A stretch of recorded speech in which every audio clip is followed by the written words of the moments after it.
Nous avons déjà parlé sur cette chaîne de quelques micronations comme Saint-Marin, le Liechtenstein ou Andorre, mais ce que je te présente aujourd'hui surpasse tout. Il s'agit de cette forteresse maritime. Oui, tu as bien entendu, c'est sur cette plateforme abandonnée après la Seconde Guerre mondiale qu'a été proclamé le plus petit pays du monde, la Principauté de Sealand. Bien que la forteresse maritime se trouve dans les eaux territoriales du Royaume-Uni, c'est une famille britannique qui y règne, avec ses propres lois et règlements, et qui ne tolère aucune ingérence d'autres pays. La principauté imprime ses propres passeports, a sa propre monnaie et possède même sa propre constitution. Il est donc grand temps que nous nous penchions sur cette micronation. Comment le Sealand a-t-il été créé? Pourquoi les Allemands ont-ils essayé de conquérir l'île entre-temps et pourquoi la principauté autoproclamée est-elle tolérée par les Britanniques jusqu'à aujourd'hui? Nous nous penchons sur toutes ces questions dans la vidéo d'aujourd'hui. L'origine du Sealand remonte à la Seconde Guerre mondiale.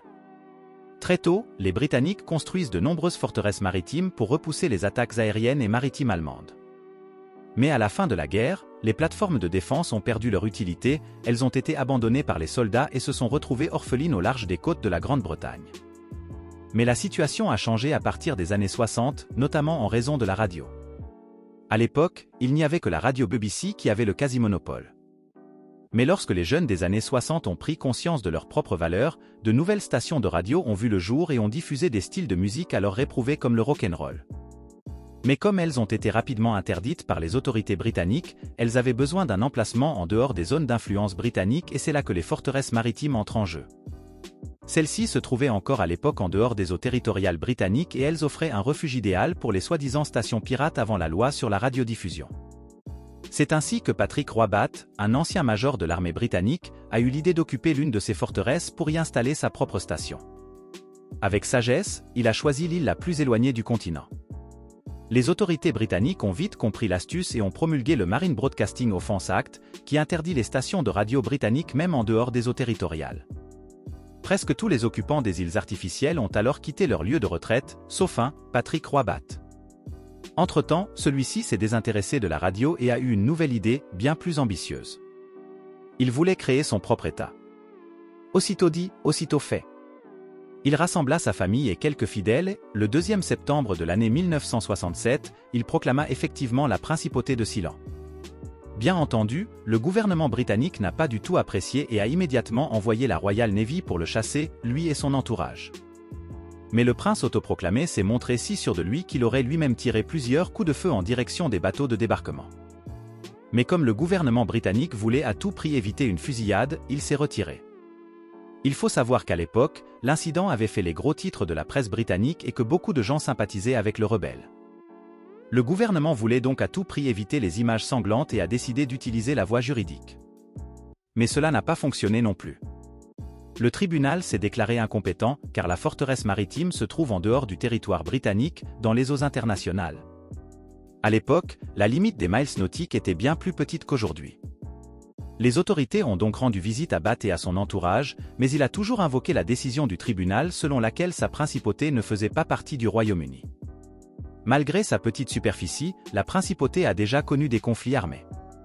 En effet, en l'an 1978, quelques habitants d'origine allemande et néerlandaise qui voulaient faire de la plateforme un hôtel de luxe ont fait un coup d'État. Ils ont pris le fils du prince en otage et ont exigé la destitution du monarque. Mais celui-ci a agi énergiquement comme toujours et a pu reprendre l'île avec quelques hommes fortement armés. Il prit alors les putschistes comme prisonniers de guerre. Les gouvernements allemands et néerlandais ont exigé leur libération immédiate. C'est ce qui s'est passé pour les Néerlandais, mais les deux Allemands avaient des passeports Sealand, c'est pourquoi le prince les a condamnés à la prison à vie à sa discrétion. Ce n'est que lorsque le gouvernement allemand a envoyé ses propres émissaires sur l'île qu'il les a libérés. Il considérait cette ouverture de relations diplomatiques comme une reconnaissance de facto de son État par la République fédérale d'Allemagne. En réalité, la principauté n'est reconnue par aucun État souverain au monde. Malgré cela, le Sealand agit comme un État à part entière et s'en sort généralement. La forme d'État est une monarchie constitutionnelle avec succession et le Sealand a été déclaré zone de libre-échange dès le début, avec un renoncement explicite aux droits de douane sur les jeux de hasard. Il existe des passeports Sealand, le dollar Sealand et des timbres. Même si l'île fortifiée se trouve désormais dans les eaux britanniques suite à la modification du droit maritime, le gouvernement britannique semble avoir abandonné les négociations. Le prince, qui est maintenant le fils du défunt fondateur, se réfère au droit international. Comme les Britanniques auraient entre-temps abandonné les revendications, la plateforme serait devenue un no man's land et sa revendication de domination serait donc légitime. Le cas fait l'objet d'un débat acharné depuis des décennies parmi les spécialistes du droit international, avec des opinions divergentes. Tout à l'avantage du prince, qui règne ainsi sur sa forteresse maritime jusqu'à aujourd'hui.